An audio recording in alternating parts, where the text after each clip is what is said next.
여러분, 오늘 아침에 눈 뜨자마자 어떤 생각이 드셨나요? 아이고, 오늘은 뭐 하지? 또 하루가 길겠네 하며 한숨부터 나오셨나요? 아니면 오늘도 내 마음대로 즐겁게 보내야지. 아직 건강한 내 다리 참 감사합니다. 하며 감사한 마음으로 행복하게 웃으며 하루를 시작하셨나요? 같은 아침이지만 누군가는 우울하게, 누군가는 즐겁게 하루를 엽니다. 똑같이 나이 들었는데 어떤 분은 매일 불안하고 외롭고 어떤 분은 편안하고 자유롭습니다. 도대체 무엇이 노년의 행복을 가를까요? 자식이 잘났으면 뭐합니까? 바쁘다고 1년에 한 번 얼굴 보기도 힘드니 말입니다. 돈이 많으면 뭐합니까? 쓰지도 못하고 통장만 들여다보며 불안해하니 말입니다. 건강에 집착하면 뭐합니까? 수치에 매달리다 삶의 즐거움을 다 놓치니 말입니다. 돈, 명예, 자식 성공한 것? 다 필요 없습니다. 정작 중요한 건 따로 있습니다. 오늘 제가 드릴 말씀은 여러분이 70, 80이 되어도 당당하게 매일을 가볍게 인생 즐기고 행복하게 사는 진짜 비밀 20가지를 파헤쳐 보려고 합니다. 내 인생은 왜 이렇게 무겁고 답답할까? 왜 마음이 편하지 않을까? 고민하시는 분들은 오늘 이야기를 끝까지 들어보십시오. 이야기가 끝날 때쯤엔 여러분은 그 해답을 얻으시고 인생이 분명히 달라 보일 겁니다. 지금부터 시작하겠습니다. 첫 번째, 자식 인생에서 손을 떼는 게 노년 행복의 출발점입니다. 이영숙 씨는 평생 자식 둘을 키우느라 고생했습니다. 밤낮으로 일하고 끼니를 걸으면서까지 자식들 대학 보내고 결혼시키고 집 장만하도록 도와줬어요. 큰아들은 결혼해서 경기도에 살고 딸은 부산에 삽니다. 이영숙 씨는 서울 변두리 작은 아파트에 혼자 살아요. 남편은 5년 전에 돌아가셨습니다. 이영숙 씨는 생각했습니다. 내가 이렇게까지 했으니까 애들이 나를 잘 챙겨주겠지. 그런데 현실은 달랐습니다.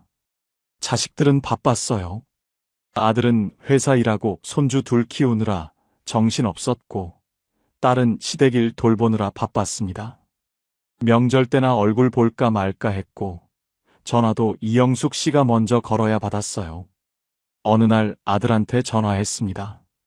아들아, 엄마 심심한데 주말에 올래? 엄마 미안해요. 이번 주말엔 애들 학원 보내야 돼서요. 다음에 갈게요. 이영숙 씨는 전화를 끊고 한숨을 쉬었습니다. 그래, 바쁘겠지. 딸한테도 전화했습니다.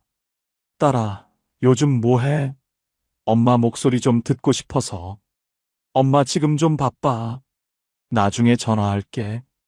딸은 바쁘다는 말만 하고 전화를 끊었어요. 이영숙 씨는 서운했습니다. 내가 그렇게 고생해서 키웠는데 왜 이렇게 무심할까?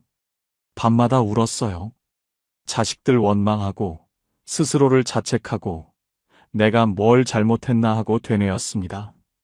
아침에 일어나면 제일 먼저 스마트폰을 확인했어요. 애들한테 연락 왔나? 없었습니다. 하루 종일 전화기를 보며 기다렸습니다. 저녁이 되면 또 확인했어요. 여전히 없었습니다. 나만 외로운가 봐. 밤에 잠들 때도 생각했습니다. 내일은 연락 올까? 이렇게 몇 년을 살았습니다. 그러던 어느 날 복지관에서 만난 상담사가 말했습니다. 어머니, 자식들 인생은 자식들 거예요. 어머니 인생도 어머니 거고요. 이제 손 떼셔야 합니다. 이영숙 씨는 깜짝 놀랐어요. 손을 떼라니, 그게 무슨 말이에요? 내 자식인데. 상담사가 조용히 말했습니다. 잘해주지 말라는 게 아니에요.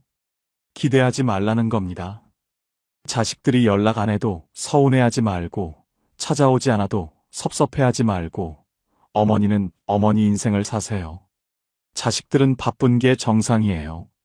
애들 키우고 일하고 살림하느라 바빠요.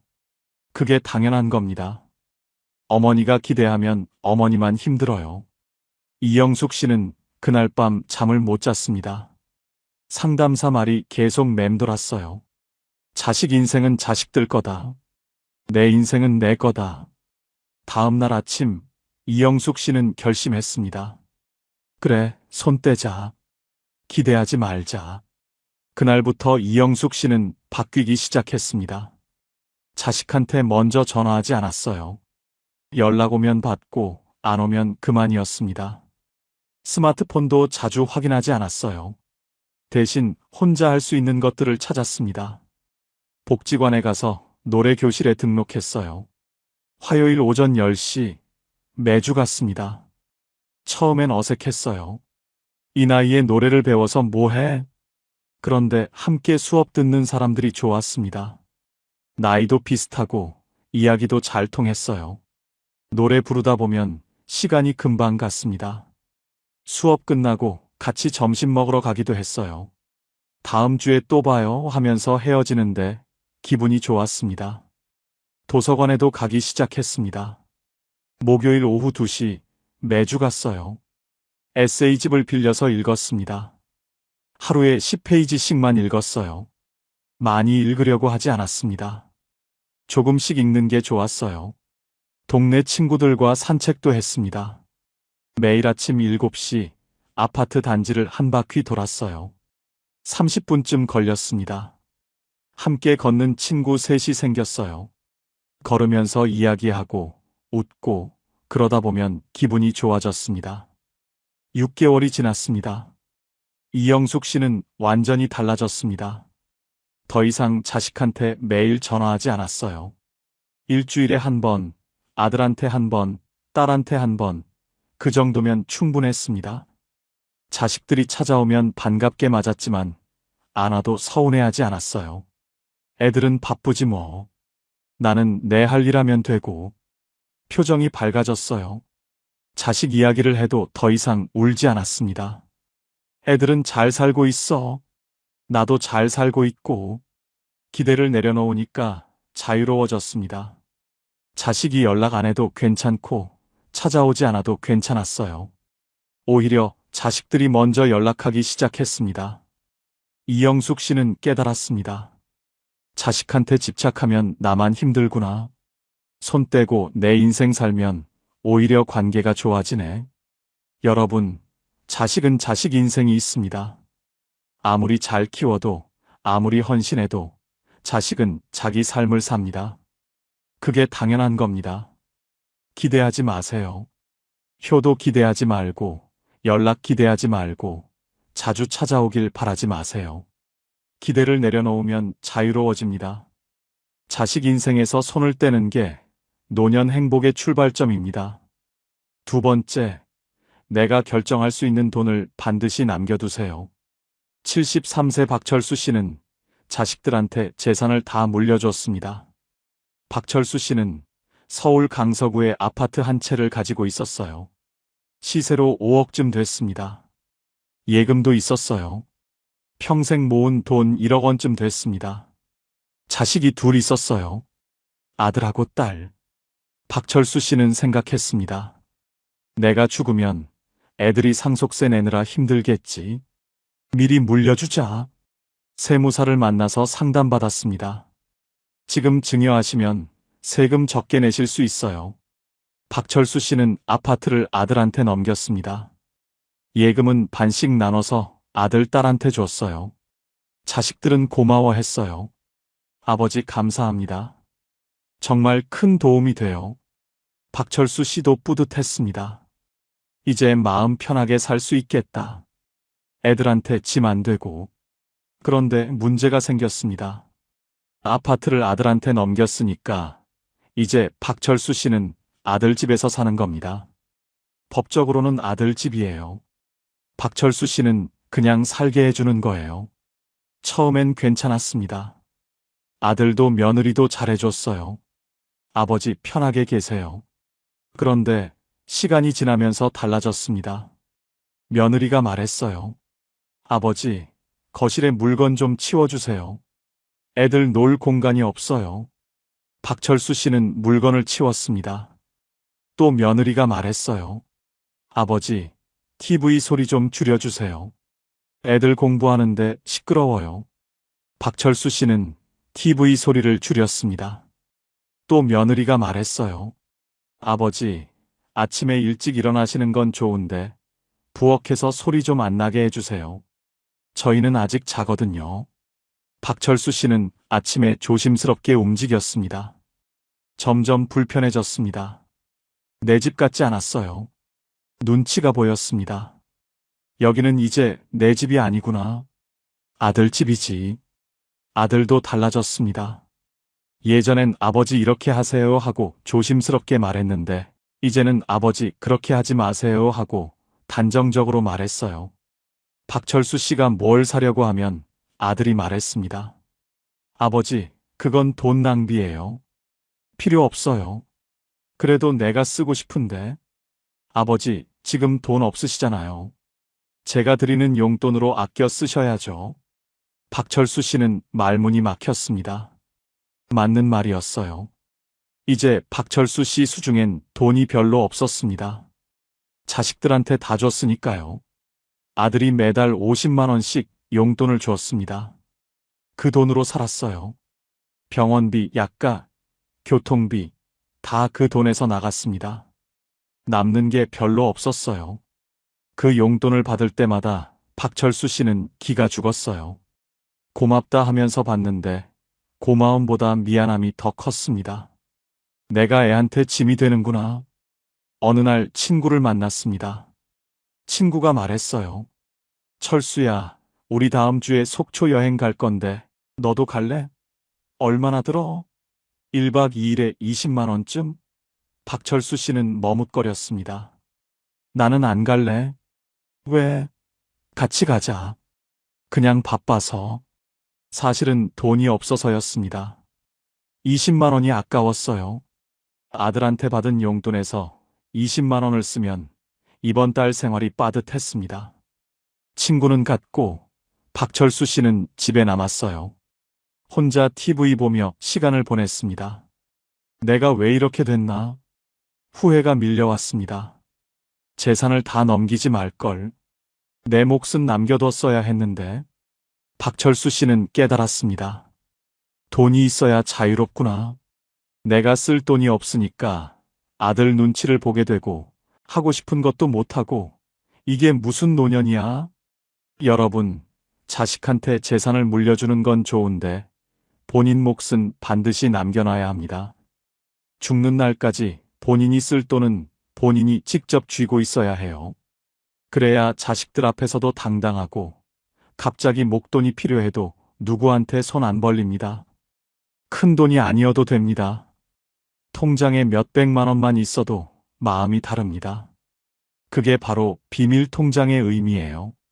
돈이 아니라 자존감의 안전망입니다.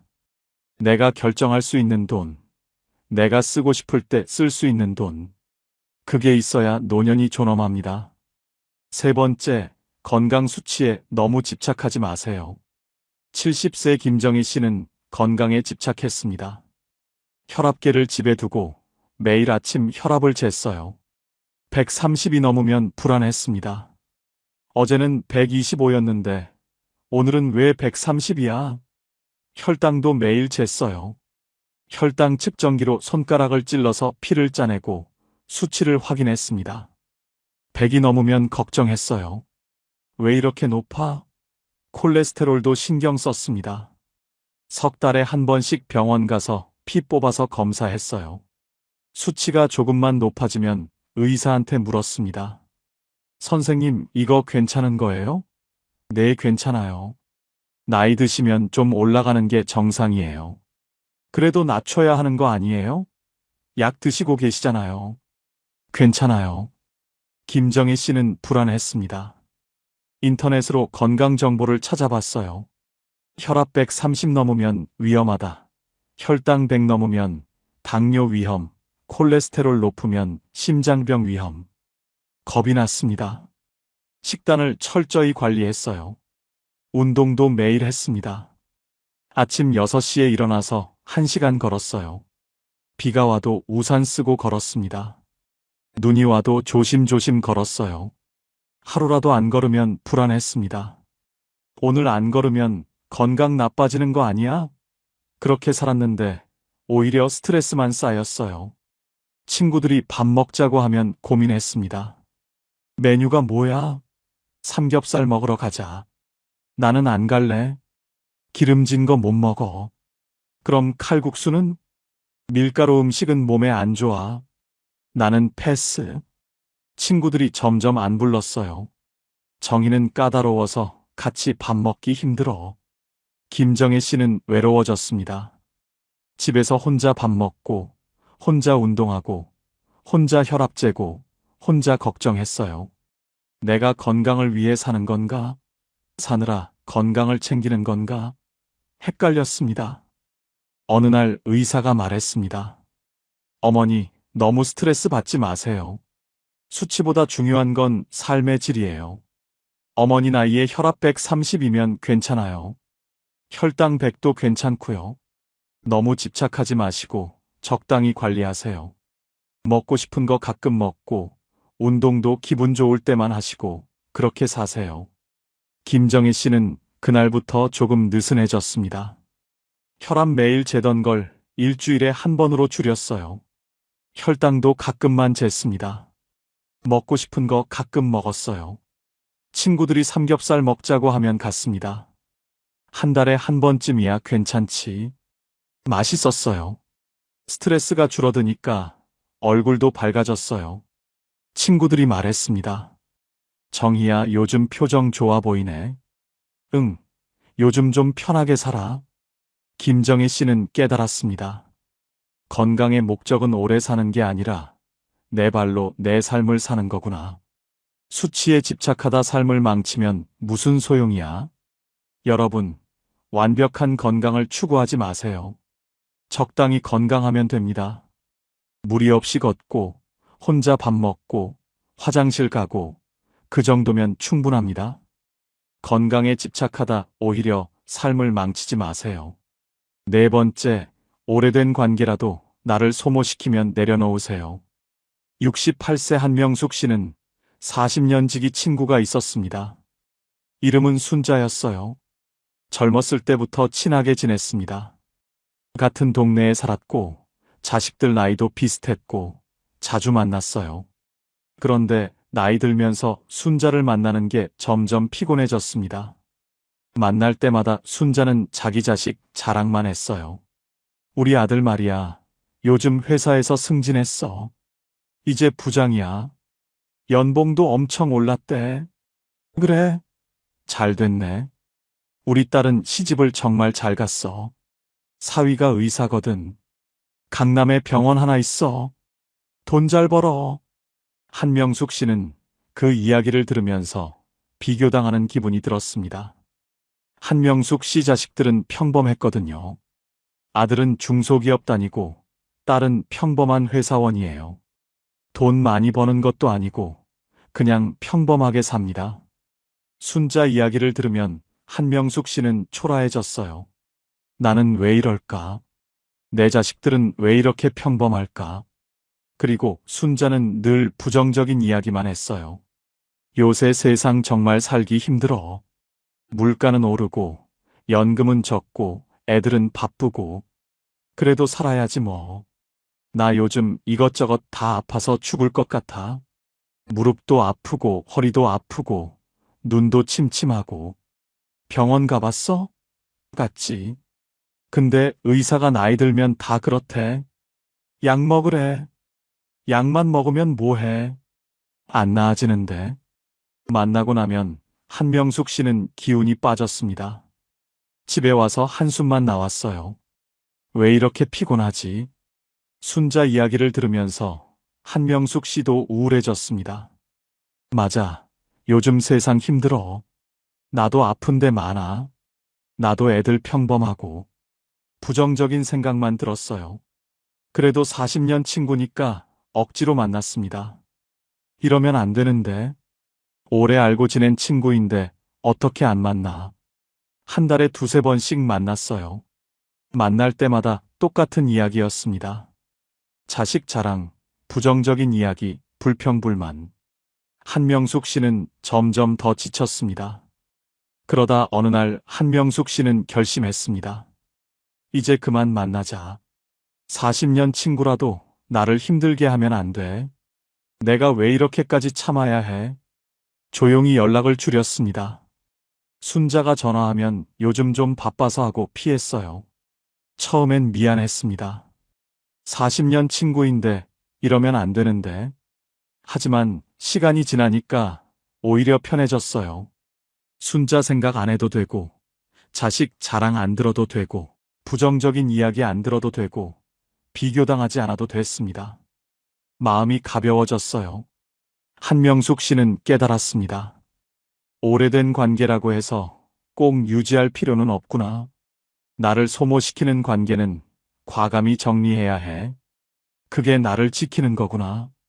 여러분, 관계를 정리하세요. 모든 관계를 유지할 필요 없습니다. 만나면 기분 좋아지는 사람만 만나세요. 만나고 나면 피곤한 사람은 안 만나도 됩니다. 오래된 관계라도 나를 힘들게 하면 내려놓으세요. 5번째, 혼자 있는 시간을 두려워하지 마세요. 72세 오정숙 씨는 혼자 삽니다. 남편은 3년 전에 돌아가셨고, 자식은 제주도에 살아요. 아들이 제주도에서 펜션을 운영합니다. 1년에 한두 번 보는 게 전부예요. 오정숙 씨는 서울 노원구 아파트에 혼자 삽니다. 처음엔 외로웠습니다. 혼자 밥 먹고, 혼자 자고, 이게 무슨 인생이야? 남편이 살아있을 때는 아침에 일어나면 남편이 있었어요. 함께 아침 먹고, 함께 TV 보고, 함께 산책했습니다. 그런데 이제는 혼자예요. 아침에 눈 뜨면 조용합니다. 밥도 혼자 먹어요. TV도 혼자 봐요. 산책도 혼자 해요. 외로웠습니다. 울었어요.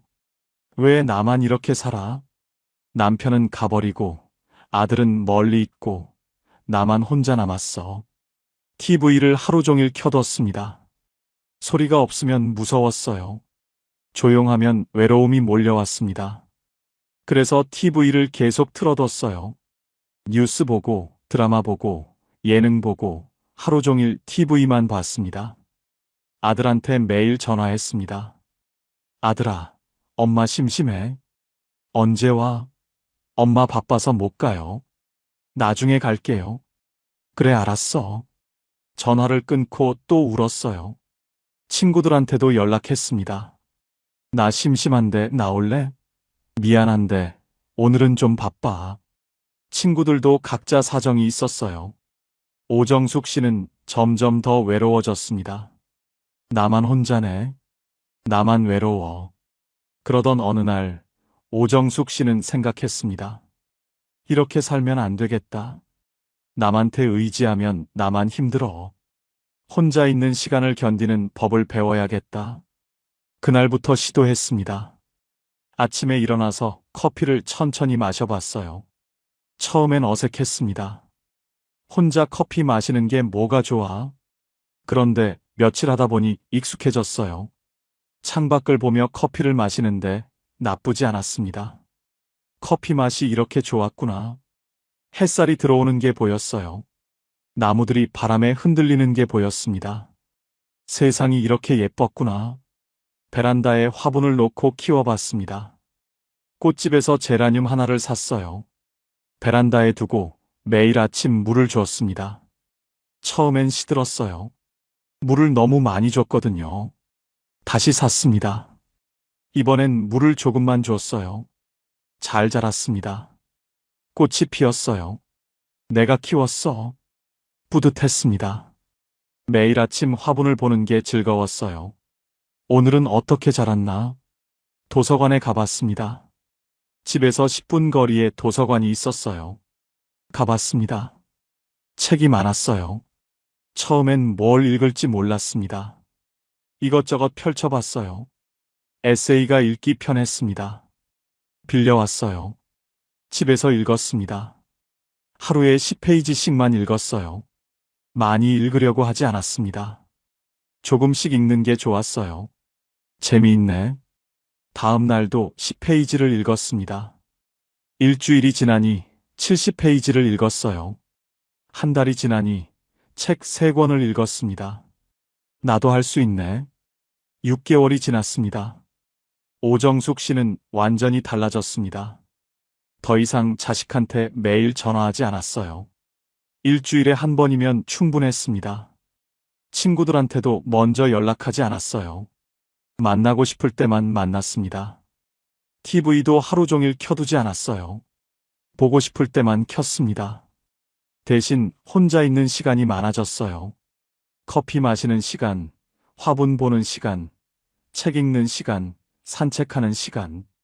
혼자 있는 시간이었지만 외롭지 않았습니다. 오히려 편안했어요. 왜냐하면 이 시간은 온전히 오정숙 씨의 것이었거든요.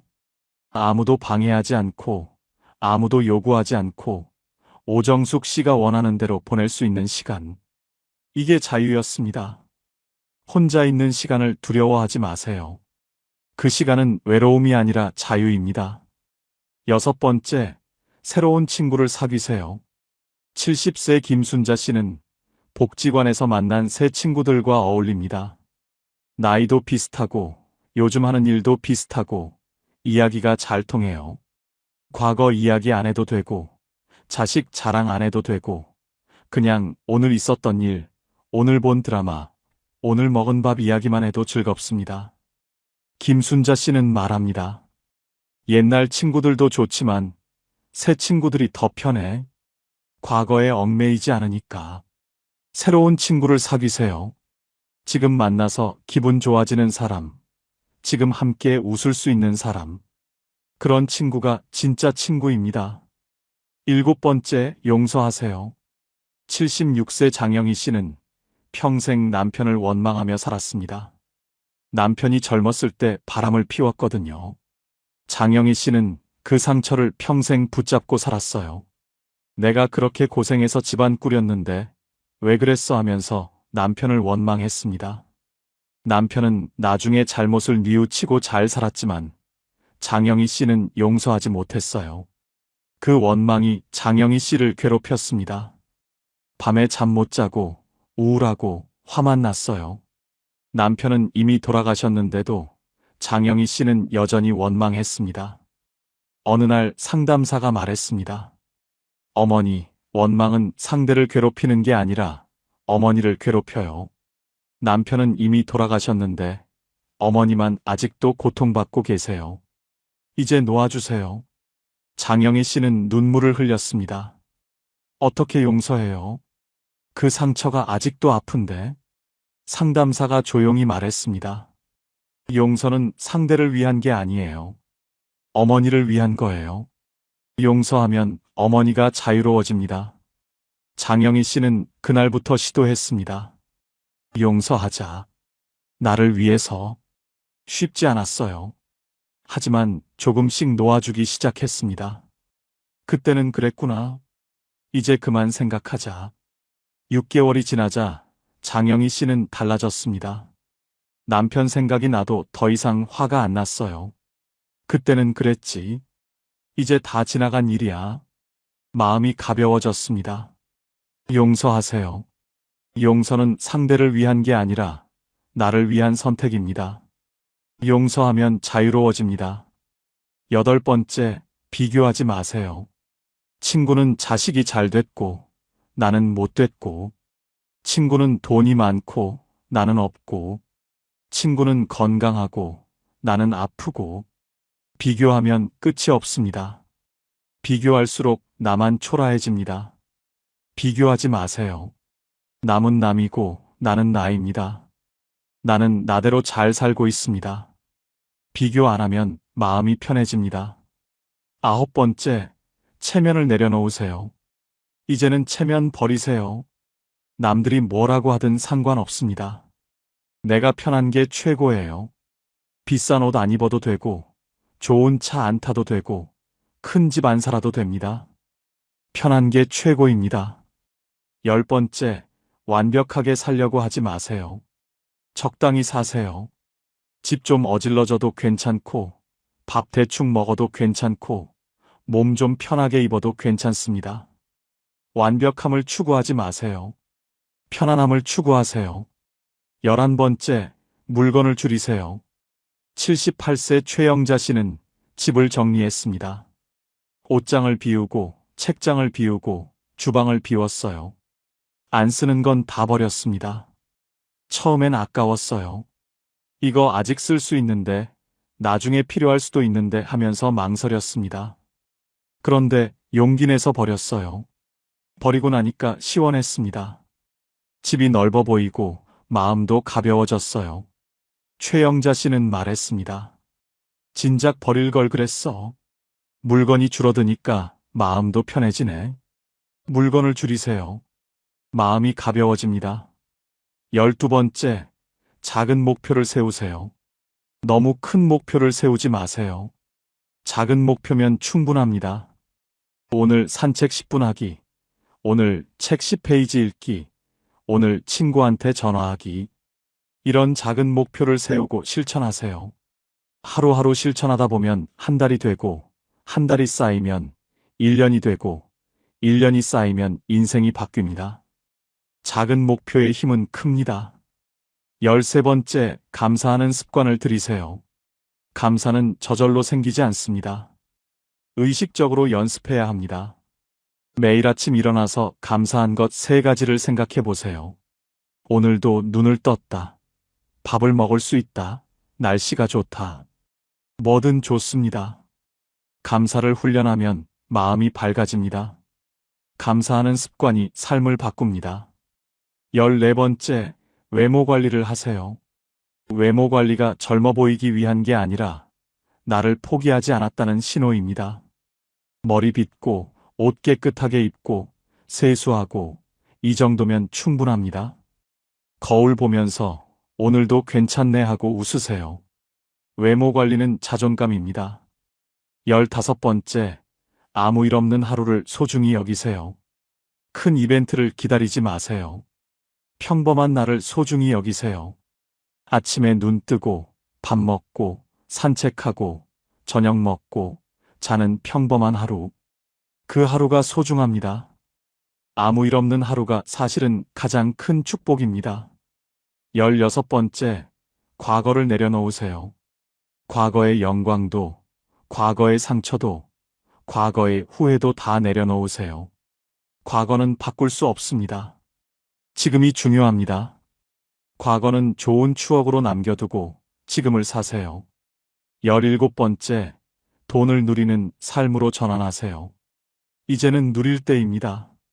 먹고 싶은 거 먹고, 가고 싶은 데 가고, 하고 싶은 거 하세요.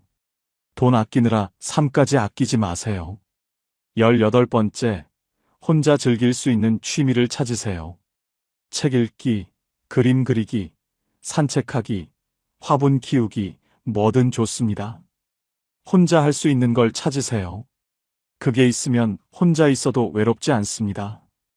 19번째, 죽음을 준비하세요. 죽음을 부정하지 말고 받아들이세요. 죽음은 누구에게나 옵니다. 받아들이면 오히려 마음이 편해집니다. 유언장 쓰고 정리하고 마음의 준비를 하세요. 죽음을 준비하는 사람이 오늘을 더 잘 삽니다. 20번째, 오늘을 소중히 여기세요.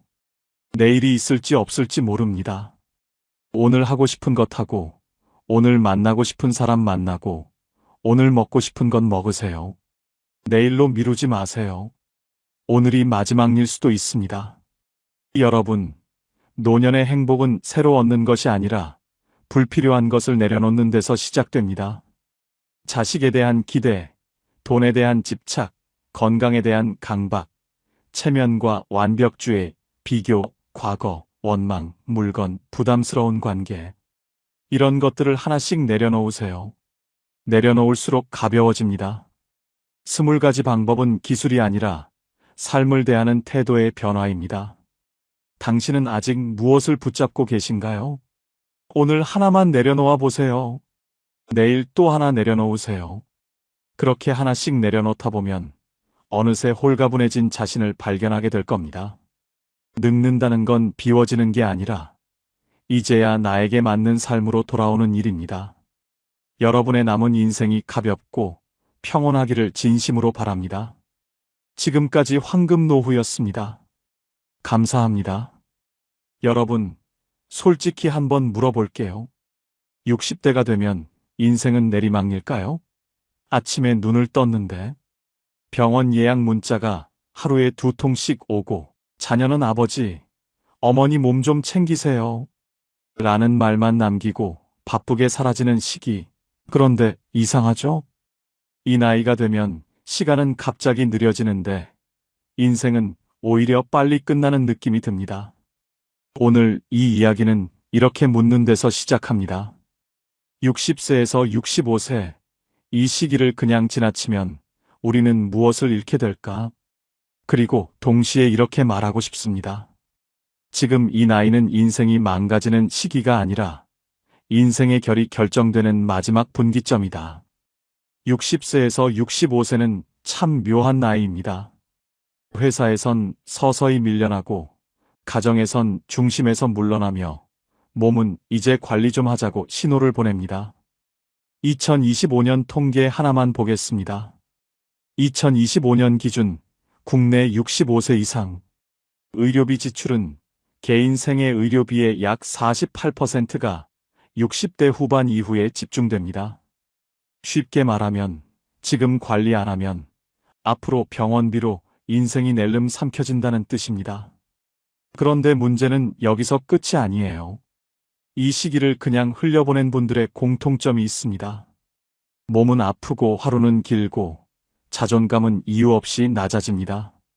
반대로 이 시기를 잘 건너간 사람들은 이렇게 말합니다. 노년이 이렇게 재미있는 줄 몰랐어요. 차이는 딱 3가지입니다. 여러분의 노년을 행복으로 이끌 중요한 이야기 시작하겠습니다. 60세에서 65세는 왜 인생의 환절기일까요? 이 시기가 특별한 이유는 단순히 나이가 들어서가 아닙니다.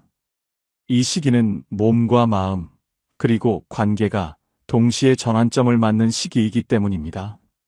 회사에서의 역할이 줄어들면서 정체성의 혼란이 오고 자녀들은 독립해서 집은 조용해지며 몸은 예전과 달리 피곤함을 더 오래 끌고 갑니다. 이런 변화들이 한꺼번에 몰려오면서 많은 분들이 무력감을 느낍니다. 이제 내 인생은 정리하는 단계구나라고 생각하게 되는 거죠. 하지만 여기서 한 가지 짚고 넘어가야 할 게 있습니다. 이 시기를 어떻게 보내느냐에 따라 70대와 80대의 삶의 질이 완전히 달라진다는 사실입니다. 의학적으로도 이 시기는 만성질환이 본격화되기 직전의 골든타임입니다. 고혈압, 당뇨, 관절염 같은 질환들이 60대 초중반에 초기 신호를 보내기 시작하는데 이때 관리를 시작하면 70대 이후에도 건강하게 지낼 수 있지만 이 신호를 무시하면 나중에는 돌이킬 수 없는 상태가 됩니다. 정신적으로도 마찬가지입니다. 이 시기에 새로운 관심사를 찾고 사람들과 연결되는 습관을 만들어두지 않으면 70대에 갑자기 외로움과 우울감이 찾아왔을 때 대응할 힘이 없어집니다. 그래서 60세에서 65세는 단순히 은퇴를 준비하는 시기가 아니라 앞으로 20년에서 30년을 어떻게 살 것인가를 결정하는 인생의 분기점입니다.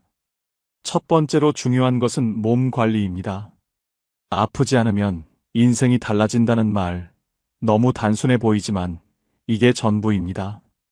두 사람을 비교해 볼게요. A씨는 62세입니다. 아직 괜찮겠지 하며 검진을 미루고 운동은 내일부터 하겠다고 생각합니다. 반면 B씨는 63세인데 하루 20분씩 허벅지와 코어 운동을 하고 1년에 한 번 건강검진을 받으며 영양제는 의사와 상의해서 최소한만 챙깁니다. 5년 후 결과는 어떨까요? A씨는 고혈압과 당뇨 전 단계 진단을 받고 무릎 통증 때문에 이제 어디 나가기가 싫어요라고 말합니다. B씨는 등산 모임에 나가고 손주와 여행을 다니면서 시간이 모자라요라고 말합니다. 이건 능력의 차이가 아닙니다. 관리의 차이입니다. 60대 초반에 어떤 선택을 하느냐가 60대 후반의 삶을 완전히 바꿔놓는 겁니다. 그렇다면 구체적으로 무엇을 해야 할까요? 꼭 챙겨야 할 건강 포인트 몇 가지를 말씀드리겠습니다. 먼저 영양제입니다. 많이 먹는 게 아니라 정확하게 먹어야 합니다. 구글의 수석 엔지니어였던 레이 커즈와일은 노화를 관리 가능한 시스템이라고 봤습니다.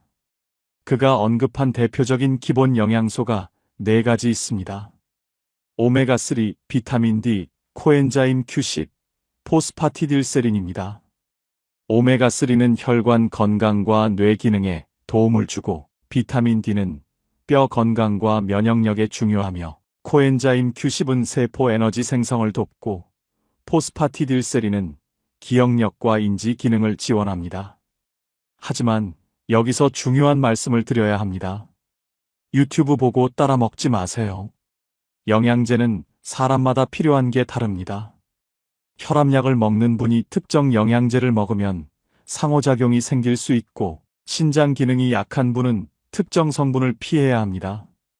그래서 반드시 의사나 약사와 상의해서 내 몸에 필요한 것만 선택해야 합니다. 영양제를 많이 먹는다고 건강해지는 게 아니라 내 몸에 맞는 걸 정확히 먹을 때 효과가 있습니다. 다음은 운동입니다. 헬스장에 가서 복근을 만들 필요는 없습니다. 60대 이후에 가장 빨리 무너지는 건 복근도 팔근육도 아닙니다. 바로 허벅지와 코어입니다. 의자에서 일어나는 힘, 계단을 오르는 힘, 넘어졌을 때 버티는 힘, 이 모든 게 허벅지와 코어에서 나옵니다. 이게 사라지면 노년의 자존감도 같이 무너집니다. 왜냐하면 화장실 갈 때도 누군가의 도움이 필요해지고, 외출할 때도 계단이 두려워지고, 손주를 안아줄 힘도 없어지기 때문입니다. 질문 하나 던져볼게요. 지금 의자에서 손 안 짚고 일어날 수 있나요? 만약 손을 짚어야 일어날 수 있다면 지금 당장 허벅지 운동을 시작해야 합니다. 거창한 운동이 필요한 게 아닙니다. 하루 20분, 집에서 스쿼트 10개씩 3세트, 벽에 기대서 하는 플랭크 30초씩 3번, 이 정도만 해도 6개월 후에는 몸이 달라집니다. 운동은 젊어 보이려고 하는 게 아니라 아프지 않고 살기 위해 하는 겁니다. 마지막으로 정기검진입니다. 귀찮다와 인생을 저울질하는 문제입니다. 60세에서 65세는 미리 발견하면 살고 늦으면 힘든 병이 폭증하는 구간입니다. 대장암, 위암, 유방암, 전립선암 같은 질환들이 이 시기에 초기 단계로 발견되는 경우가 많습니다. 초기에 발견하면 완치율이 90%가 넘지만 3기 이상으로 진행되면 치료도 힘들고 삶의 질도 급격히 떨어집니다. 검진은 겁내는 게 아니라 선물처럼 받는 겁니다. 내 몸이 어떤 상태인지 미리 알 수 있는 기회라고 생각하세요. 1년에 한 번 국가건강검진이나 종합검진을 받고 결과지를 꼼꼼히 읽어보고 이상이 있으면 바로 병원을 찾는 습관, 이게 60대 이후 건강을 지키는 가장 확실한 방법입니다. 몸이 건강하면 돈도 덜 들고 시간도 자유롭고 마음도 가벼워집니다.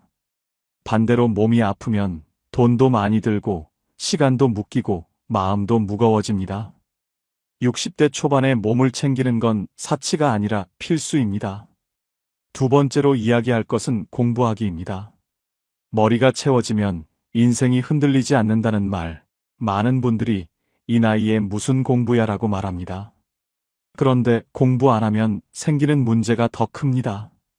대화가 줄고 세상이 멀어지고 자존감이 이유 없이 낮아집니다. 왜 그럴까요?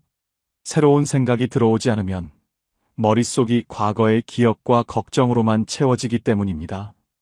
과거는 이미 지나갔고 걱정은 아직 오지 않은 일인데 그 사이에서 현재를 놓쳐버리는 겁니다.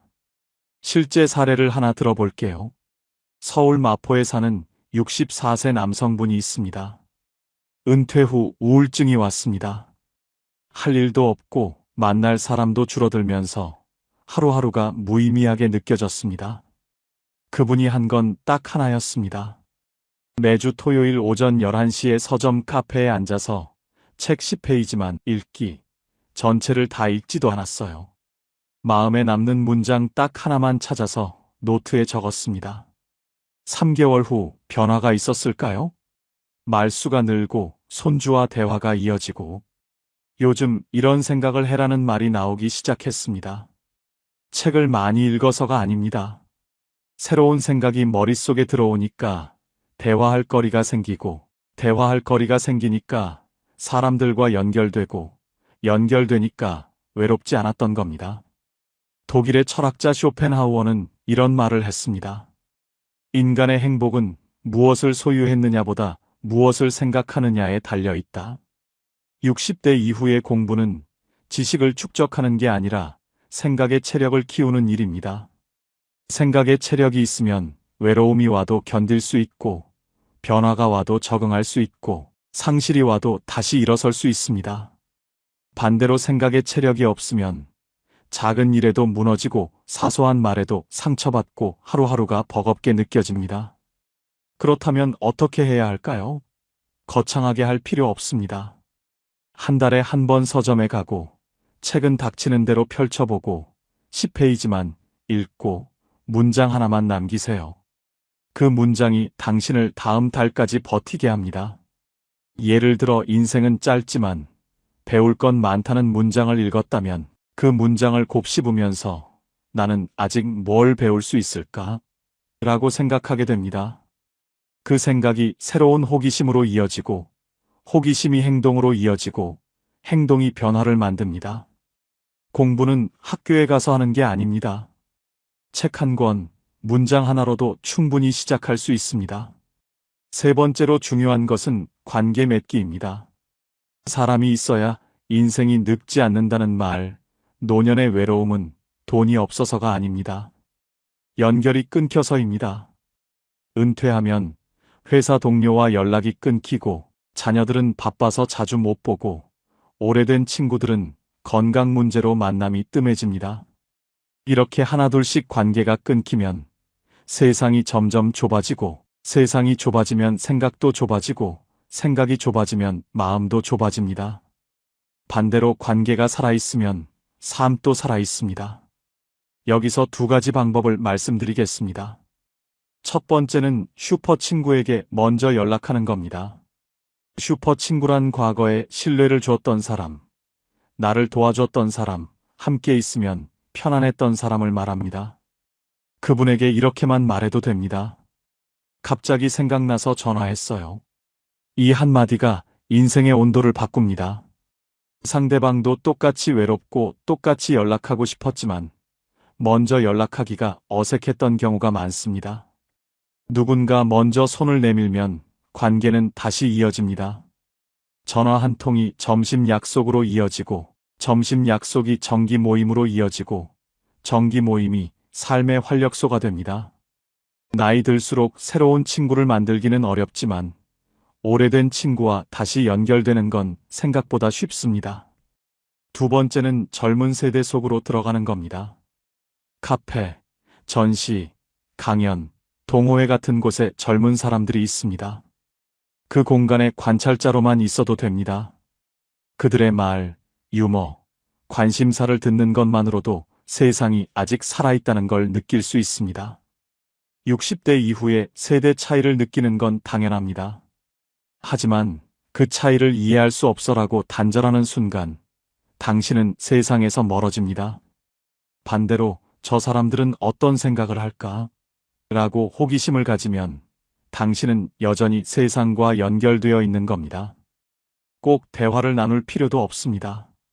카페에 앉아서 옆 테이블에서 들리는 젊은 사람들의 대화를 듣는 것만으로도 충분합니다.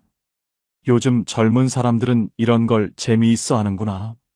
이런 고민을 하는구나. 이렇게 이해하는 것만으로도 당신의 세계는 넓어집니다. 조선시대 실학자 정약용은 이런 말을 했습니다. 사람은 관계 속에서 자신을 비춘다. 혼자 있으면 생각이 어두워지고 사람 속에 있으면 생각이 살아납니다. 관계는 단순히 외로움을 덜어주는 게 아니라 나를 살아있게 만드는 힘입니다. 이제 결론을 이야기할 차례입니다. 60세에서 65세는 끝이 아닙니다. 이 나이는 무언가를 내려놓는 시기가 아니라 불필요한 껍질을 벗는 시기입니다. 회사에서의 직함, 남에게 보이기 위한 체면, 자녀에게 인정받아야 한다는 강박, 이런 것들이 하나씩 벗겨지면서 진짜 나를 마주하게 되는 시기입니다. 이 시기를 두려워할 필요 없습니다. 오히려 이 시기를 잘 활용하면 인생의 질이 완전히 달라집니다. 몸을 챙기면 아프지 않을 자유가 생깁니다.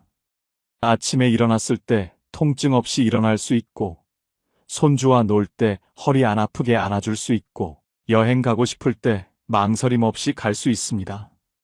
공부를 하면 흔들리지 않을 중심이 생깁니다. 세상이 빠르게 변해도 당황하지 않고, 누가 뭐라고 해도 내 생각을 가질 수 있고, 외로움이 찾아와도 책 한 권으로 버틸 수 있습니다. 관계를 만들면 외롭지 않을 용기가 생깁니다. 누군가와 대화할 수 있고, 함께 웃을 수 있고, 힘들 때 기댈 사람이 있다는 사실만으로도 하루가 견딜만해집니다. 마지막으로 질문 하나만 남기겠습니다. 당신의 70대는 지금의 어떤 선택으로 만들어지고 있나요? 70대의 삶은 70대가 되어서 시작되는 게 아닙니다. 지금 60대 초반에 어떤 선택을 하느냐에 따라 70대의 모습이 결정됩니다. 지금 몸을 챙기면 70대에 아프지 않고, 지금 공부를 하면 70대에 흔들리지 않고, 지금 관계를 만들면 70대에 외롭지 않습니다. 반대로 지금 아무것도 안 하면 70대는 그냥 버티는 시간이 됩니다. 선택은 여러분의 몫입니다. 오늘 이 이야기를 듣고 딱 하나만 실천해도 괜찮습니다. 병원 예약 하나, 서점 방문 하나, 전화 한 통, 그 하나가 당신의 노년을 완전히 바꿉니다. 60세에서 65세는 인생의 마지막이 아니라 새로운 시작입니다. 이 시기를 어떻게 보내느냐에 따라 앞으로 20년에서 30년의 삶이 달라집니다. 지금 이 순간부터 시작하세요. 몸을 챙기고 공부를 하고 사람을 만나세요. 그 작은 실천이 쌓여서 당신의 노년을 빛나게 만들 것입니다. 인생은 아직 끝나지 않았습니다. 오히려 지금부터가 진짜 시작입니다. 지금까지 황금 노후였습니다. 감사합니다. 여러분, 오늘 아침에 눈 뜨자마자 어떤 생각이 드셨나요? 아이고, 오늘은 뭐 하지? 또 하루가 지겹네 하며 한숨부터 나오셨나요? 아니면 오늘도 내 마음대로 신나는 하루 보내야지 하며 환하게 웃으며 하루를 시작하셨나요? 같은 아침이지만 누군가는 무겁게, 누군가는 가볍게 하루를 엽니다. 도대체 무엇이 노년의 팔자를 가를까요? 강남의 빌딩 한 채? 자식이 벤처기업 사장이면 뭐합니까? 바쁘다고 1년에 한 번 얼굴 보기도 힘듭니다. 그건 허울 좋은 껍데기지요. 수백억 수천억 자산가여도 병원에 누워 아무것도 못하면 그게 무슨 소용입니까? 오늘 제가 드릴 말씀은 70, 80이 되어도 당당하게 매일을 소풍처럼 즐겁게 사는 진짜 상팔자들의 비밀 8가지를 알아보고자 합니다. 내 팔자는 왜 이래? 하시는 분은 오늘 이야기를 끝까지 들어보세요. 영상이 끝날 때쯤 인생의 해답을 얻으시고 여러분의 인생이 달라 보일 겁니다. 자, 팔자 좋은 사람의 8가지 비밀 시작하겠습니다. 첫 번째, 죽을 때까지 내 집에서 사는 사람입니다. 여러분, 이게 얼마나 큰 축복인지 아십니까? 제가 아는 분 중에 이런 분이 계셨습니다. 70대 후반의 김할머니라는 분인데요. 서울 변두리에 작은 빌라 한 채를 가지고 계셨어요. 평수로 치면 15평도 안 되는 정말 아담한 집이었죠. 엘리베이터도 없는 3층이었고 벽지는 오래돼서 살짝 누렇게 변해 있었습니다. 그런데 이 할머니를 볼 때마다 느끼는 게 있었어요. 이분은 항상 표정이 편안했습니다. 자식들이 요양병원 가시라고 몇 번이나 권유했대요. 어머니, 이제 혼자 계시기 힘드시잖아요. 우리가 좋은 데 알아볼게요. 그런데 할머니는 단호하게 거절하셨답니다. 아니다. 내가 죽더라도 이 집에서 죽을 거다. 이게 비록 작고 낡았어도 여기가 내 집이다. 왜 그랬을까요? 이유는 간단합니다. 내 집에 있으면 아침에 일어나서 화장실 갈 때 누구 눈치 안 봐도 됩니다. 밤 10시에 배고파서 라면 끓여 먹어도 미안하지 않습니다. TV 볼륨을 조금 크게 틀어도 친구가 갑자기 찾아와도 아무 문제가 없어요. 그런데 자식 집에 가면 어떻습니까? 며느리 눈치, 손주 눈치, 사위 눈치 숨 쉬는 것조차 조심스러워집니다. 요양병원은 또 어떻고요? 아무리 좋은 시설이라 해도 거긴 내 집이 아닙니다. 정해진 시간에 밥 먹고 정해진 시간에 자야 하고 내 마음대로 할 수 있는 게 하나도 없지요. 그래서 말씀드립니다. 내 집이라는 건 단순히 건물 한 채를 의미하는 게 아닙니다. 그건 자유입니다. 존엄입니다. 권력입니다. 아무리 작아도 아무리 낡아도 내 명의로 된 집 한 채가 있다는 것. 그곳에서 내가 하고 싶은 대로 살 수 있다는 것. 이게 바로 노년의 첫 번째 팔자입니다. 혹시 여러분 중에 자식한테 집을 넘겨주신 분 계십니까? 아니면 집을 팔아서 돈을 자식한테 주신 분? 그렇다면 한번 생각해 보세요. 지금 여러분은 어디에 살고 계십니까? 자식이 마련해준 집에 살고 계시다면 그게 과연 진짜 내 집일까요? 물론 효자 효녀들이야 부모님 모시는 걸 당연하게 여기겠지만 문제는 여러분의 마음입니다. 아무리 자식이 잘해줘도 내 명의가 아니면 마음 한구석이 늘 불편합니다. 내가 여기 있어도 되나 이런 생각이 자꾸 들거든요. 저는 어르신들한테 항상 이렇게 말씀드립니다. 집은 마지막까지 절대 넘기지 마세요. 그게 여러분의 생명줄입니다. 조금 강한 표현 같지만 이게 현실입니다. 내 집이 있어야 자식들 앞에서도 당당할 수 있고 내 인생의 마지막까지 주도권을 쥘 수 있습니다. 김할머니는 결국 그 작은 빌라에서 85세까지 사시다가 어느 봄날 아침 편안하게 돌아가셨습니다. 자식들이 발견했을 때 할머니는 당신이 평생 좋아하시던 베란다 자리에 앉아 계셨대요. 창문 너머로 아침 햇살이 쏟아지는 그 자리에서 말이지요. 장례식장에서 들은 이야기인데 할머니의 큰딸이 이렇게 말씀하시더군요. 어머니는 평생 당신이 원하는 대로 사셨어요. 마지막까지도요. 그게 어머니가 우리한테 주신 가장 큰 선물이에요. 내 집. 그게 얼마나 큰 축복인지 혹시 여러분은 생각해 보신 적이 있으신가요? 두 번째, 매달 꼬박꼬박 나오는 연금이 있는 사람입니다. 이게 정말 중요합니다. 왜냐하면 돈이라는 게 나이 들수록 단순히 물질적 가치를 넘어서거든요. 그건 자존심이고 자유이고 때로는 관계를 지키는 방패막이가 되기도 합니다. 제가 아는 두 분의 어르신 이야기를 해드리겠습니다. 비슷한 나이, 비슷한 환경인데 삶의 질이 완전히 다른 두 분이었어요. 한 분은 박할아버지, 평생 공무원으로 일하시다 정년 퇴임하신 분입니다. 매달 200만 원 정도의 연금이 나오셨죠. 또 한 분은 이 할아버지, 자영업을 하시다가 80 가까이 되어 은퇴하신 분인데 연금이 없으셨습니다. 자식들이 한 달에 50만 원씩 용돈을 드렸어요. 겉으로 보기엔 박할아버지가 돈이 더 많으니까 당연히 더 여유롭겠지 생각하실 겁니다. 맞습니다.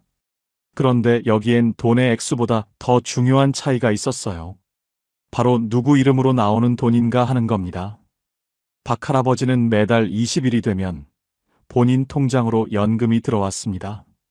아무한테도 손 벌릴 필요 없이 그냥 국가에서 정확히는 당신이 평생 일한 대가로 자동으로 입금되는 돈이었지요. 할아버지는 그 돈으로 마트에서 장도 보시고 가끔 친구들 만나면 밥도 사시고 손주들한테 용돈도 주셨습니다. 누가 뭐라 하지 않아도 당신이 원하는 대로 쓰셨어요. 반면 이 할아버지는 어땠을까요? 매달 첫째 주 일요일 자식들이 모이는 날이면 큰아들이 봉투를 건네주었습니다. 아버지, 이번 달 용돈이요. 그 순간 할아버지 표정이 어땠는지 아십니까? 고맙긴 한데 어딘가 모르게 기가 죽어 보이셨어요. 봉투를 받으면서 고맙다, 고맙다 연신 말씀하시는데 그 고마움 뒤에 미안함이 묻어 있었습니다. 자식들도 억지로 주는 건 아니었지만 이 할아버지는 늘 눈치가 보이셨던 거지요.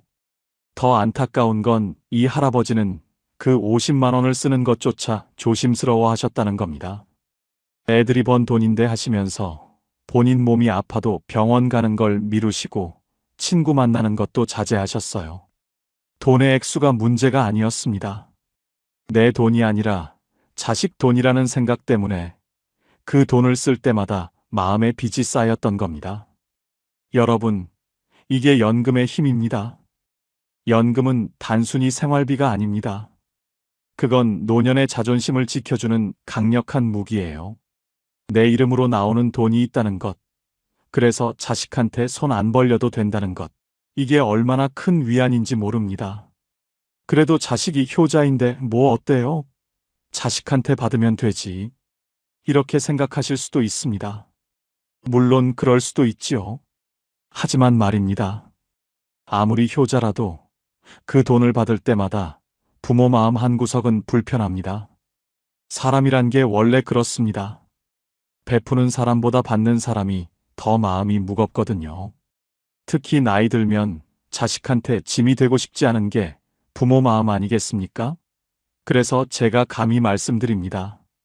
여러분이 지금 50대, 60대 초반이시라면 연금 준비를 꼭 하세요. 국민연금이든 개인연금이든 뭐든 상관없습니다. 중요한 건 매달 자동으로 나오는 돈을 만들어 놓는 겁니다. 그게 80대의 여러분을 지켜줄 겁니다.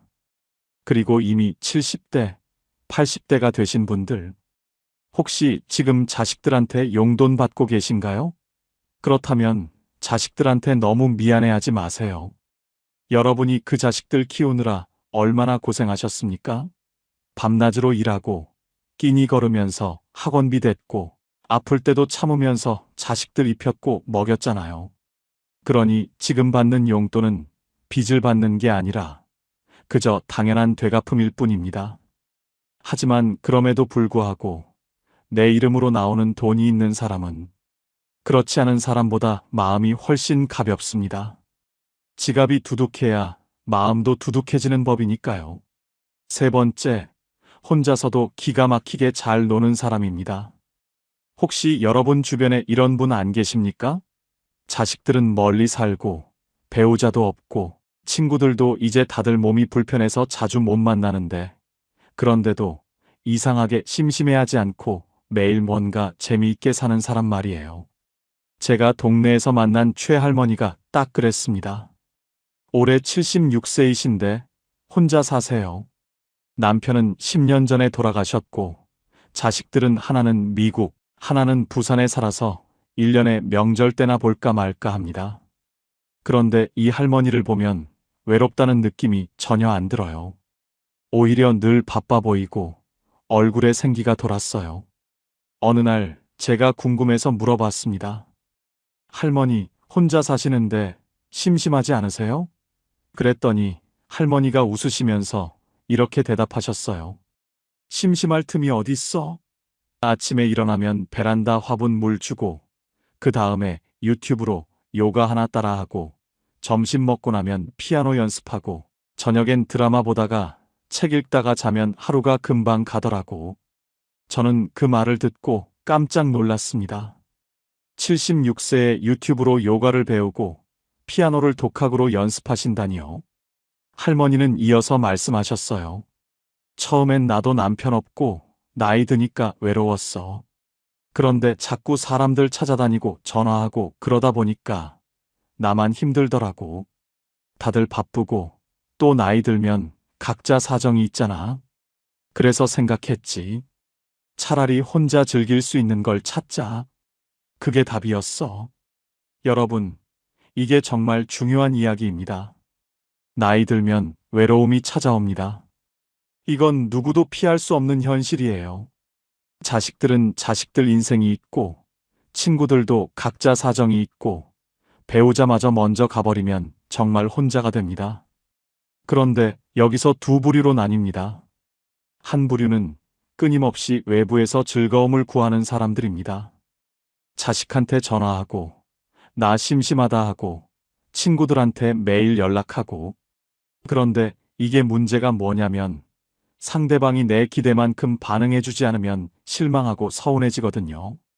내가 이렇게 외로운데 자식들은 왜 안 오나, 친구는 왜 연락 안 하나 하면서 마음에 상처만 쌓이게 됩니다. 또 한 부류는 혼자서도 즐거움을 만들어내는 사람들입니다. 최할머니처럼 말이지요. 이런 분들은 타인에게 행복을 구걸하지 않습니다. 본인이 스스로 즐거움의 원천이 되는 거예요. 텃밭 가꾸기, 그림 그리기, 악기 배우기, 독서, 글쓰기, 유튜브 보기, 뭐든 상관없습니다. 중요한 건 그 시간이 온전히 내 것이고 내가 주도하는 시간이라는 점입니다. 철학자 쇼펜하우어가 이런 말을 했습니다. 홀로 있을 수 있는 사람만이 자유롭다. 나이 들어 진짜 자유로운 사람은 누구한테 기대지 않아도 되는 사람입니다. 물론 사람은 사회적 동물이니까 완전히 혼자 살 수는 없지요. 하지만 적어도 혼자 있는 시간이 고통이 아니라 축복이 되어야 노년이 편안합니다. 여러분, 혹시 지금 혼자 있는 게 두렵지는 않으신가요? 자식들이 안 오면 불안하고, 친구가 연락 안 하면 서운하고, TV만 켜놓고 하루 종일 멍하니 시간 보내고 계시진 않으신가요? 그렇다면 지금부터라도 찾아보세요.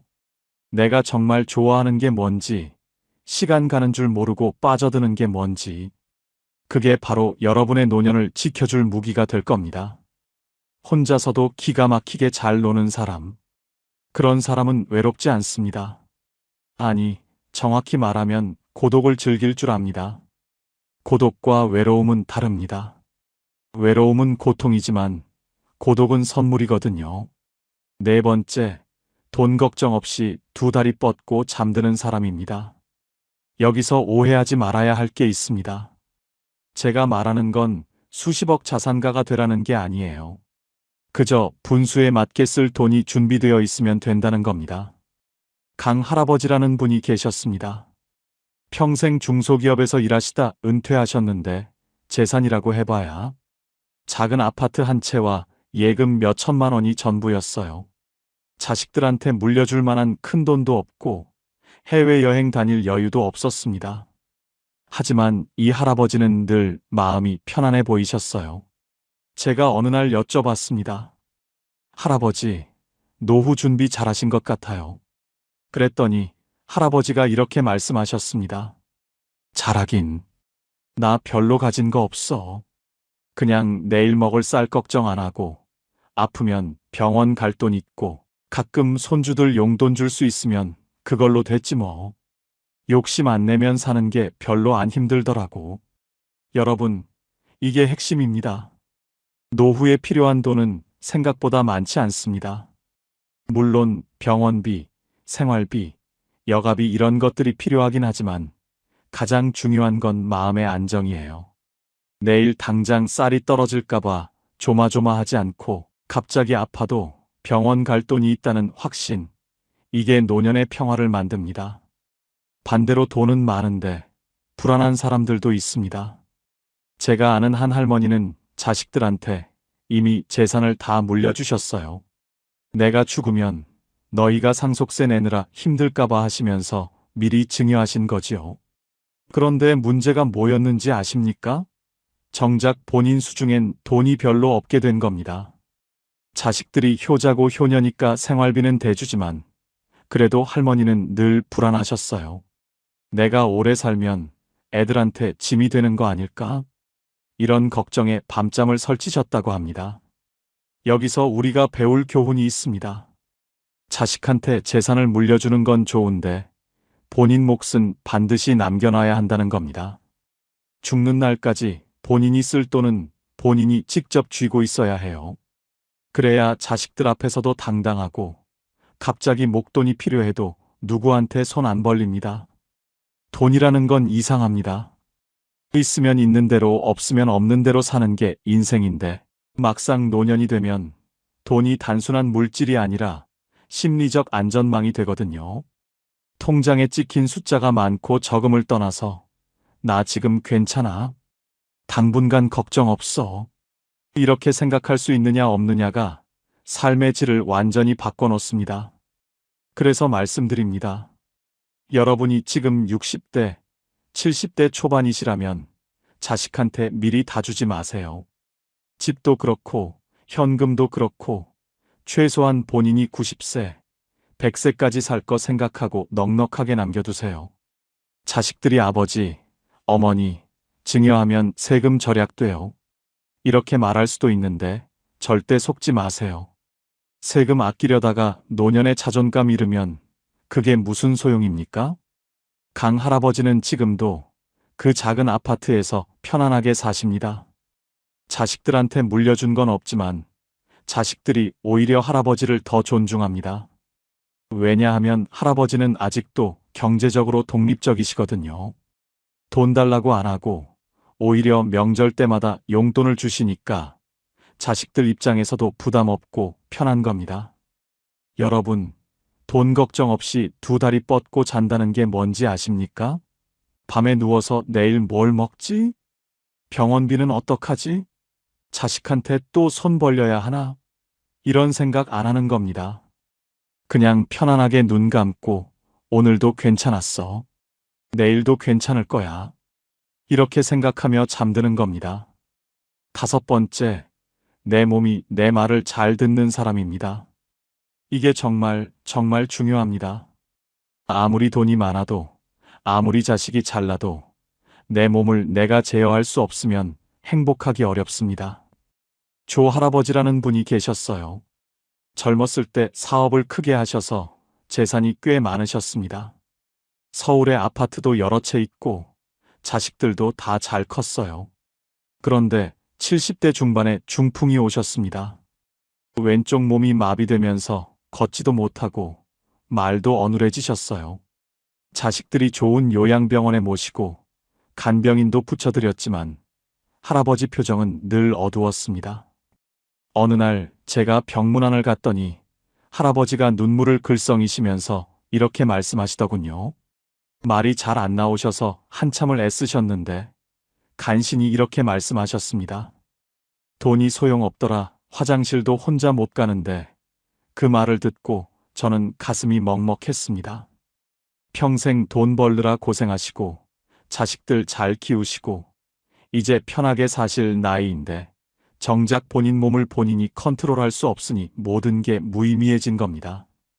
반대로 윤 할머니는 어떠셨는지 말씀드리겠습니다. 올해 82세이신데 재산은 별로 없으세요. 작은 전셋집에서 혼자 사시는데 이 할머니는 매일 아침 30분씩 산책을 하십니다. 무릎도 좀 안 좋고 허리도 가끔 아프시지만 그래도 지팡이 짚고 천천히 동네 한 바퀴 도시는 겁니다. 그리고 집에 와서 혼자 밥 해 드시고 청소하시고 빨래하시고 모든 걸 혼자 하세요. 제가 물어봤습니다. 할머니, 힘드시지 않으세요? 할머니가 웃으시면서 말씀하셨어요. 힘들긴 한데 그래도 내 몸이 내 말을 들으니까 다행이지. 요새 내 또래들 보면 다들 누워 지내거나 휠체어 타고 다니는데 나는 비록 느려도 내 발로 걷잖아. 그게 얼마나 큰 행운인지 몰라. 여러분, 이게 노년의 진실입니다. 건강이 전부는 아니지만 건강 없이는 아무것도 의미가 없습니다. 아무리 좋은 집에 살아도 침대에서 못 일어나면 무슨 소용이고 아무리 맛있는 음식이 있어도 씹지 못하면 무슨 의미가 있겠습니까? 아무리 자식들이 효자라 해도 본인이 화장실도 혼자 못 가면 얼마나 서럽고 창피하겠습니까? 그래서 지금부터라도 여러분 몸을 아끼셔야 합니다. 젊었을 때는 몸이 튼튼해서 조금 무리해도 금방 회복되지만 나이 들면 한번 망가진 몸은 다시 돌이키기 힘듭니다.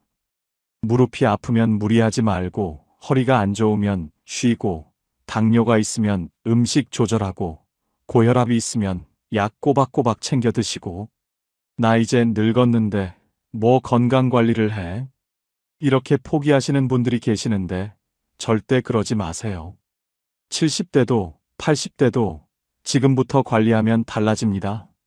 물론 젊었을 때처럼 팔팔하게 되진 않겠지만 적어도 내가 하고 싶은 걸 내 몸으로 할 수 있는 상태는 유지할 수 있습니다.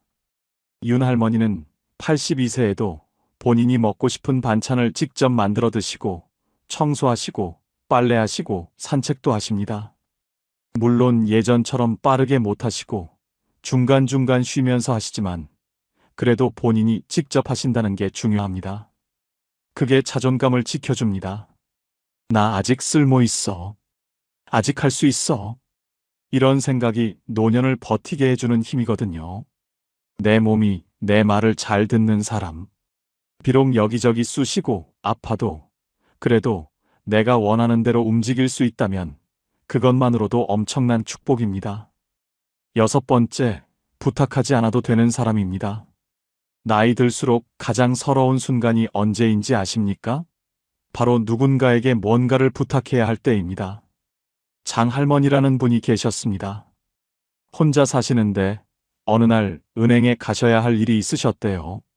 요새는 은행도 다 인터넷으로 하고 ATM 기계로 하라고 하는데 할머니는 그런 거 잘 모르시거든요. 그래서 딸한테 전화하셨습니다. 애야, 미안한데 내일 시간 좀 내서 은행 좀 같이 가줄 수 있니? 딸은 당연히 그럼요. 엄마하고 흔쾌히 대답했지만 할머니는 전화 끊고 나서 한숨을 쉬셨대요. 애도 바쁜데 자꾸 이런 거 부탁하면 귀찮아 하겠지. 여러분, 이게 노년의 현실입니다. 나이 들면 혼자 하기 어려운 일들이 생깁니다. 스마트폰 사용법도 어렵고, 인터넷 뱅킹도 어렵고, 관공서 서류 작성하는 것도 복잡하고, 그럴 때마다 자식이나 지인에게 부탁해야 하는데, 그게 입이 안 떨어지는 겁니다. 자존심도 상하고, 미안하기도 하고, 또 거절당할까봐 두렵기도 하고. 그런데 말입니다. 어떤 분들은 부탁을 거의 안 합니다. 왜냐하면 미리미리 준비를 해놨거든요. 예를 들어 요즘 시대에 맞춰서 스마트폰 사용법을 조금씩이라도 배워놓은 분들, 인터넷 뱅킹을 천천히라도 혼자 할 수 있는 분들, 혹은 동사무소 가서 서류 작성할 때 직원한테 물어보면서라도 혼자 처리할 수 있는 분들, 이런 분들은 자식들한테 연락하는 빈도가 훨씬 적습니다. 나이 들었는데 무슨 스마트폰을 배워 하시는 분들 계시는데 천만의 말씀입니다. 지금이라도 배우세요. 완벽하게 못해도 됩니다. 그냥 기본적인 것만이라도 하시면 됩니다. 전화 걸기, 문자 보내기, 사진 찍기, 유튜브 보기, 은행 앱에서 잔액 확인하기. 이 정도만 하셔도 자식한테 부탁할 일이 절반으로 줍니다. 그리고 또 하나 중요한 게 있습니다. 병원 갈 때예요. 나이 들면 병원 갈 일이 많아지는데 그때마다 자식한테 병원 같이 가자 하면 자식들도 부담스럽습니다. 물론 큰 수술이나 중요한 진료는 당연히 함께 가야겠지만 단순히 약 타러 가거나 정기검진 받으러 갈 때는 혼자 가실 수 있으면 좋습니다. 택시 타고 병원 가서 진료받고 약 타고 다시 집에 오는 거. 이게 가능하면 자식들도 훨씬 마음 편하고 본인도 당당합니다. 물론 모든 걸 혼자 다 하라는 게 아닙니다. 도움이 정말 필요할 땐 당연히 부탁하셔야지요. 하지만 부탁을 최소화할 수 있는 능력, 그게 노년의 자존감을 지켜줍니다. 나 아직 혼자 할 수 있어. 아직 쓸모 있어. 이런 생각이 우리를 젊게 만들거든요. 부탁하지 않아도 되는 사람. 누군가에게 고맙지만 미안하지 않은 노후. 이게 6번째 팔자입니다. 7번째, 오늘 하루를 이유 없이 만족하는 사람입니다. 이게 사실 가장 어려우면서도 가장 중요한 팔자일지도 모릅니다.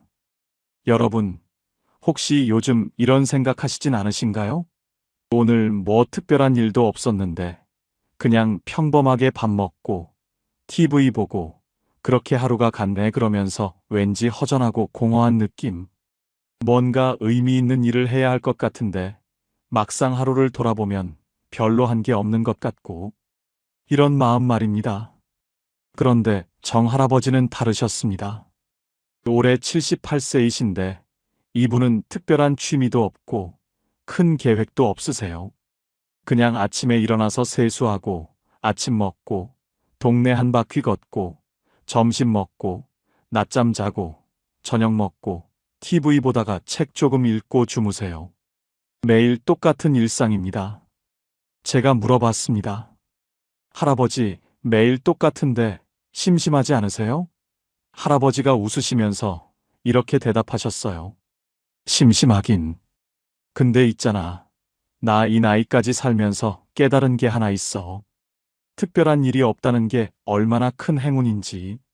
아프지 않고, 배고프지 않고, 추위에 떨지 않고, 그냥 평범하게 하루를 보낼 수 있다는 게 사실은 기적이더라고. 여러분, 이게 정말 중요한 깨달음입니다.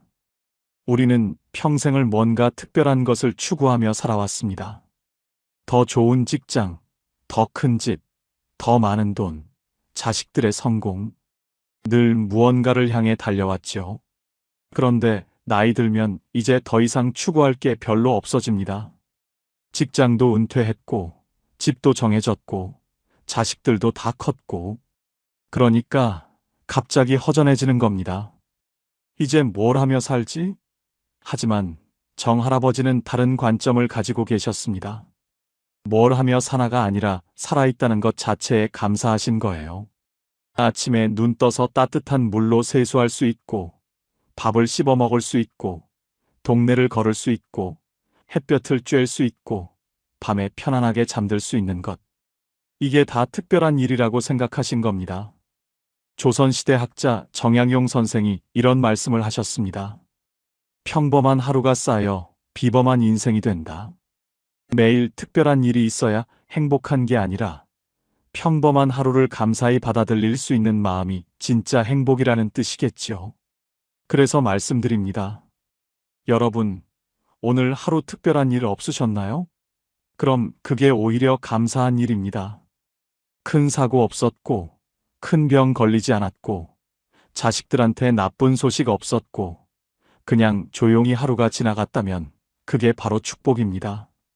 기대가 크지 않으니까 실망도 적고, 욕심이 적으니까 마음이 가볍고, 그렇게 살다 보면 늙을수록 더 편안해집니다. 과거에 그때 내가 이렇게 했으면 저 사람은 좋겠다. 나는 왜 이 모양인가 이런 생각들 이제 내려놓으세요. 그런 생각들이 우리를 늙게 만듭니다. 비교하고 후회하고 부러워하는 그 순간 우리는 지금 이 순간을 놓치게 됩니다. 그리고 지금 이 순간이 사실은 가장 소중한 건데 말이죠. 오늘 하루를 이유 없이 만족하는 사람. 특별한 이벤트 없어도 따뜻한 밥 한 끼, 햇볕 드는 오후, 조용한 밤이면 오늘도 괜찮다고 말할 수 있는 사람입니다. 마지막 8번째, 정리할 줄 아는 사람입니다. 이건 좀 냉정하게 들릴 수도 있는데 사실은 매우 중요한 이야기입니다. 홍할머니라는 분이 계셨습니다. 이분은 평생 친구 관계를 매우 소중히 여기신 분이었어요. 젊었을 때부터 친구들과 자주 만나고 연락하고 모임도 열심히 참석하셨죠. 그런데 70대 중반이 되면서 할머니는 점점 피곤해지기 시작하셨습니다. 왜냐하면 친구들 중에 몇 분은 할머니를 만날 때마다 자기 자식 자랑만 하시고 또 몇 분은 늘 부정적인 이야기만 하셨거든요. 우리 며느리가 얼마나 못됐는지 아냐? 요새 세상 정말 살기 힘들어. 나 요즘 이것저것 다 아파서 죽을 것 같아.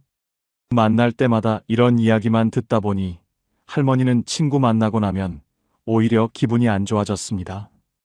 어느 날 할머니가 결심을 하셨습니다. 이제 나도 나이 들었는데 힘든 관계까지 억지로 유지할 필요 없겠다. 그래서 조용히 서서히 연락을 줄이기 시작하셨어요.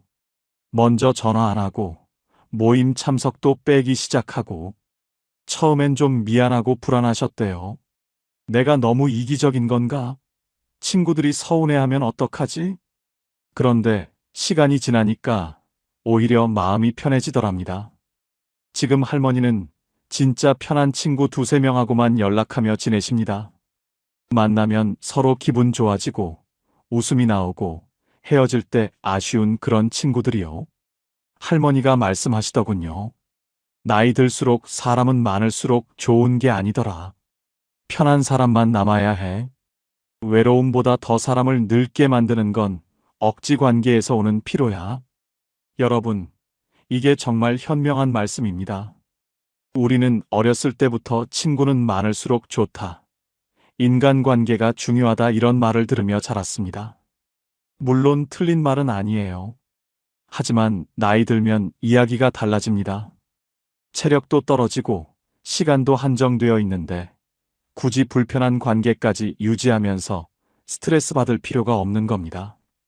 불편한 관계란 무엇일까요? 만나고 나면 기분이 안 좋아지는 사람, 늘 나한테 뭔가를 요구하는 사람, 내 이야기는 안 듣고 자기 이야기만 하는 사람, 나를 깎아내리거나 비교하는 사람. 이런 사람들은 과감히 정리하셔야 합니다. 나이 들어서까지 그런 사람들한테 에너지 쏟을 여유가 없습니다. 그래도 오랜 친구인데 어떻게 그렇게 하냐 하실 수도 있습니다. 물론 오랜 인연이 소중하긴 하지요. 하지만 여러분, 오래 안다고 해서 꼭 좋은 관계는 아닙니다. 오히려 오래된 관계일수록 서로 습관적으로 상처 주고받는 경우도 많거든요.